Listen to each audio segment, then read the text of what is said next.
आगे चल के उनके घर पे भी कन्या रत्न की प्राप्ति हुई। तो ऐसे हम भी जब भी कोई पूजा करते हैं उस पूजा में पूर्ण संकल्प रखना चाहिए, पूर्ण विश्वास रखना चाहिए कि ये पूजा कर रहा हूँ, चाहे छोटी पूजा कर रहा हूँ, बड़ी पूजा कर रहा हूँ, इसका फल मुझे है मिलना ही मिलना है। और जब हमारे मन में ऐसा दृढ़ निश्चय हो जाता है तो हमें उसका फल मिलता है। तदनंतर व्यापार से निवृत्त होकर के वैसे अपने घर को लौटा और संतान को देने वाला व्रत करूंगा जबकि हमारे घर में संतान का जन्म होगा। इस प्रकार श्रेष्ठ वैश्य ने अपनी स्त्री लीलावती से व्रत का संपूर्ण महत्व सुनाया।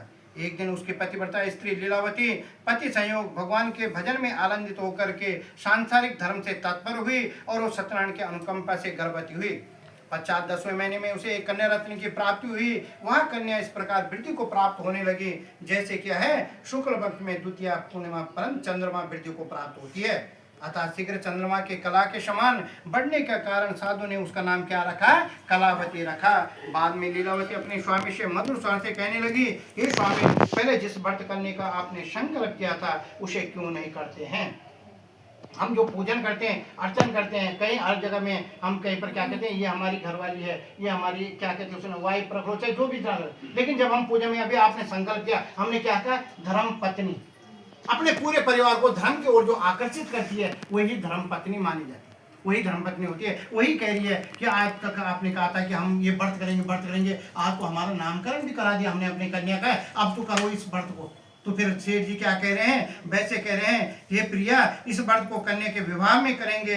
ऐसे प्रकार अपनी स्त्री को समझाकर व्यापार करने के लिए वैसे चला गया। हम तो कहते हैं पहले कभी कोई संकल्प करो ही मत, भगवान से प्रार्थना करो, हे परमात्मा मेरे पे ये दुख आ रखा है, इस दुख को दूर करो, मुझे ये चीज चाहिए, मुझे ये चीज दे दो।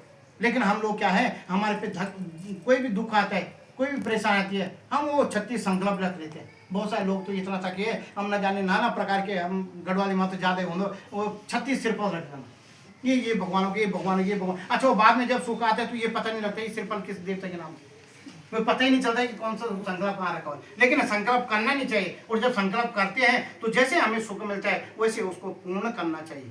अच्छा, कोई जरूरी नहीं कि लंबे चौड़े में करो, हमने कथा का संकल्प कर रखा है, जरूरी नहीं, ब्राह्मण बुलाओ, 2 आदमी बैठो, अपना कर लो और भगवान का स्मरण करो, थोड़ा चूरमा बनाओ, मत लाओ फल, मत लाओ मिष्ठान।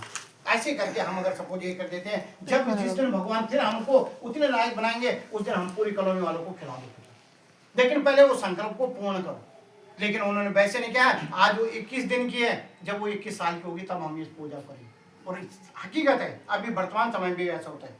बहुत सारे लोग कहते हैं, पंडित जी हम ये परेशानी में है तो आप ही आ जाओ, अपने हाथ से एक संकल्प रख दो, हमारा घर का जब तक नौकरा का चाहिए मैंने ठीक है बढ़िया, अच्छा कर लेते हैं। कुछ दिनों बाद वो ठीक भी हो जाते हैं। भाई देखो तुमने ऐसे करे, अब तो चले जाओ गाँव में, घर पे जाओ, अपने गाँव के देवताओं को मना किया। पंडित जी कोई चिंता नहीं, न तो कहीं भगवान जा रहे, न कहीं हम जा रहे, खाते पीते करते रहेंगे, कोई बात। तब लोग ऐसे करते हैं, खाते पीते, लेकिन नहीं, ऐसा नहीं।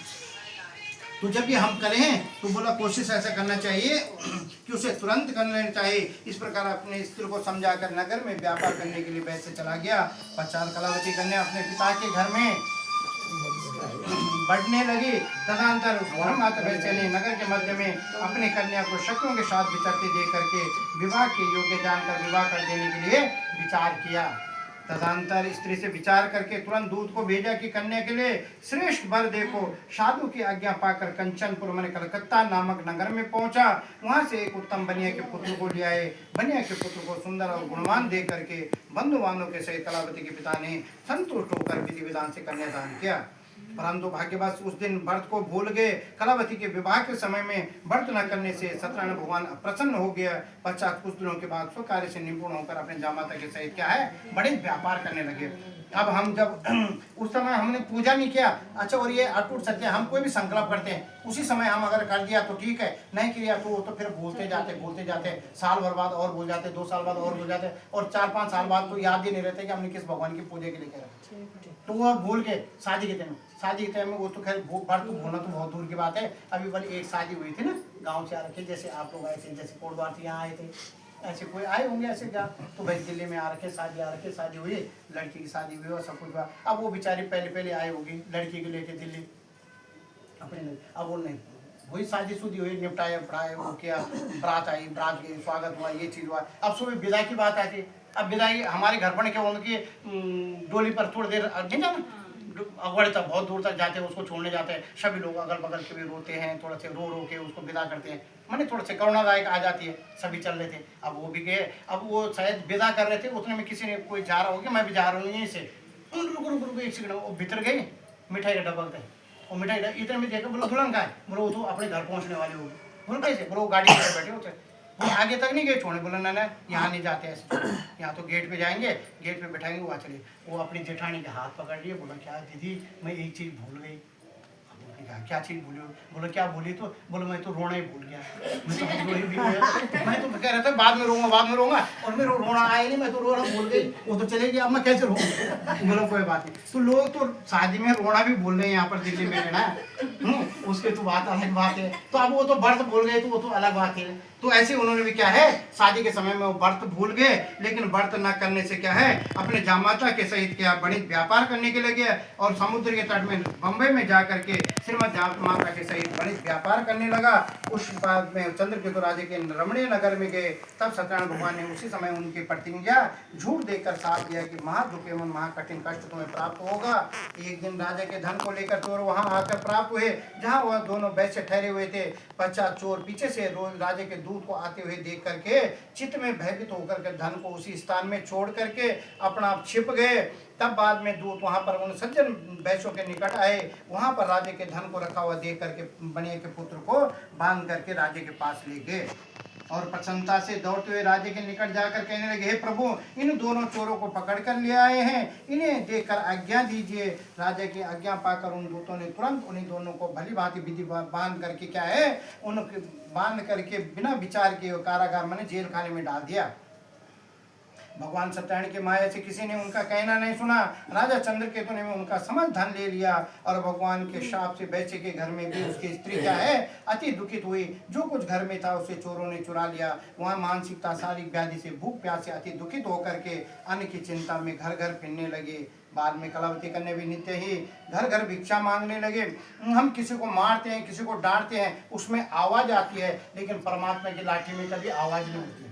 वो जब मारती है, एक जो स्त्री है 10 लोगों को खाना अपने घर पे खिलाती थी, आज भगवान की ऐसी कृपा हो गई, वही किसी के घर पे खाना खाने के लिए जा रही है, मेरा पेट पालने के लिए, वो भी भिक्षा मांग रही है। तो भगवान की लाठी में कभी वो नहीं होता है। वहाँ वो तो जेल में पड़ गए, और यहाँ घर पे जो थे वो घर वाले भी परेशान होने लगे।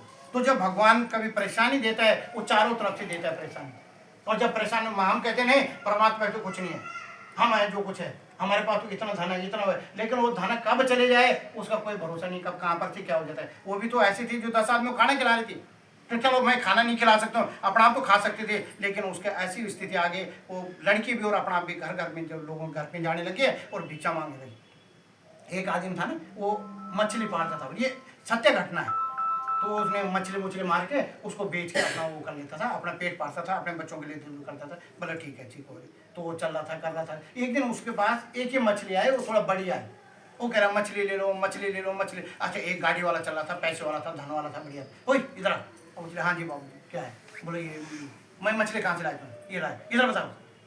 बाबू जी अब उनको तो बाबू जी बोले। अब उसने छिनाया वो मछली, बोला चल हटाओ, अपने गाड़ी चलाने लगे। बाबू जी मेरे पैसे दे दो, पैसे दे दो। किसके पैसे कुछ नहीं, अपना आप चले गया आगे। अब उसने भी ऊपर ही देखा, भगवान मैं क्या करूं, अब इसके साथ मैं कुछ कह भी नहीं सकता हूँ, भाग भी नहीं सकता हूँ, गाड़ी वाला है, पैसे वाला है, अब मैं कुछ बोलूंगा तो ये मेरे मारेगा। उसने खाली ऊपर भगवान पे देखा बस, और कुछ नहीं कहा। ये बलवान है, धनवान है, मैं तो इसके सामने कुछ नहीं है। वो अपने घर गया, बोला आज ज़्यादा होगा, मेरे बच्चे भी भूखे सो जाएंगे, मैं भी भूखा सो जाऊँगा, अपने घर चले गए। अच्छा, उसने जैसे मछली को अंदर निकाला, बोला आज तो बढ़िया मछली यार, बहुत बड़ी। उस मछली ने पटाख से उनके हाथ पे दांत मार दिया, काट दिया, उसको खून निकलने लगे। वो छटकटाया, वो पेपर निकाला, उससे साफ सुफ किया, उसे करके फिर उसे गए घर पे गया, घर मछली मुछ रख के उन्होंने दिखाया घर पे। बच्चों ने कहा कि भाई जब ये काट दिया तो एक बार ऐसा कर लो, इस पर थोड़ा सा दवाई तो लगा दो। वो डॉक्टर के पास गया, वो ऐसी ऐसी बात हो गई। उन्हें कहा कोई बात नहीं, उसने वो लगाया, इंजेक्शन लगाया, उस पर पट्टी कर दिया। बोलो वैसे तो ठीक हो जाएगा, ऐसा कुछ नहीं है, लेकिन फिर भी 3 दिन बाद 4 दिन बाद आया ना, एक बार फिर भी चेक कर लेंगे, थोड़े से वो कर लेंगे। बोला ठीक है। अब वो 3-4 दिन बाद गया, वो पूरा फैल गया, मैंने पूरा उसने घाव बना दिया। तो उसने फिर उसको साफ सुफ करके उसमें दवाई लगाई, वो लगाए, फिर पट्टी चेंज किया। बोलो घर चले जाओ, अब तो ठीक हो ही जाएगा, ऐसा कुछ नहीं, पर फिर भी आ जाना 1 हफ्ते बाद। 1 हफ्ते बाद गया, उसका तो ऐसा हो गया भाई ये काटना पड़ेगा यहाँ से, ये तो ये स्थिति हो गई, इसको यहाँ से काटना पड़ेगा, नहीं तो ये आगे जाएगा, ये जहर बना लेगा तुम्हारा। बोलो अच्छा ठीक है, ये उंगली काट लो, काटिए, उस पर फिर वो लगाया, दवाई दवाई लगाए, फिर बोलो चलो अब तो करो, जो जहर था जो विशेष था वो तो चले गया, अब तो ठीक है, अब चले जाओ। अब 1 हफ्ते बाद, ये 15 दिन बाद आ रहा, 15 दिन बाद गया वो, फिर यहाँ तक पहुँच गया, बोलो यहाँ से काटना पड़ेगा, बोलो चलो काट दो, और गया यहाँ तक आ गया। अब जब वो आए बोले यार ये है क्या चीज़ ऐसे, इतने डॉक्टर मिल गए, इतना हो गया, इसमें तो कोई चीज़ ऐसी है भी नहीं, और ये तो यहाँ पर से जब कट जाए तो वो तो खत्म हो गया था, इसके बाद तो कुछ नहीं। फिर उसको पूछा, बोला है क्या चीज़, एक बुजुर्ग था कोई, बोला है क्या चीज़, बोला ऐसे हुआ है, बोला ये कुछ नहीं है, तुम चाहे पूरा हाथ काटना पड़ेगा, वो पूरा शरीर ही चले जाएगा तुम्हारा, तुम पहले उस मच्छी वाले को बुलाओ, उसके बददुआएं लगी हुई है, उसका वो लगा हुआ है, उसके हाथ जोड़, उसके प्राण कर, वो अगर तेरे को आशीर्वाद देगा तो जीवित हो सकता है, नहीं तो मतलब नहीं हो सकता है, तो चाहे खुद ब्रह्मा भी आ जाएगा, वो भी आपकी दवाई करेगा तब भी नहीं हो पाएगा। अब ढूंढे कहाँ ढूंढे, गए वहाँ पे लोले, पैसे वाला था ही, भेजे सब लोगों को, ढूंढो, मिल गया वही। अब उसने कहा कि उस दिन तो मछली ले गया, आप तो शायद पता नहीं मेरे ही करता है कुछ नहीं, क्यों डरा हुआ बेचारा था, डर पड़ा, इसको लाया, बोला नहीं नहीं, अब बोला यार ये फिर भी अभी इन नला धुला रहे हैं, खिला रहे हैं, पिला रहे हैं, ये तो ऐसा है कि अब मेरे को कोई और सजा देंगे शायद। बोला हम सजा नहीं देंगे, ऐसी बात हुई, ऐसी बात हुई। किसी ने पूछा तूने क्या किया, तूने कुछ किया, बोला मैंने करा कुछ नहीं, मैंने खाली ऊपर देखा, भगवान इसने अपनी ताकत मेरे पे दिखाए, और अगर सपोज मैं सच्चा होगा तो तू भी अपनी ताकत दिखा दे, बस और कुछ नहीं, और मेरी कुछ नहीं है, ये भगवान की ताकत है, बाप का ऐसा कुछ नहीं।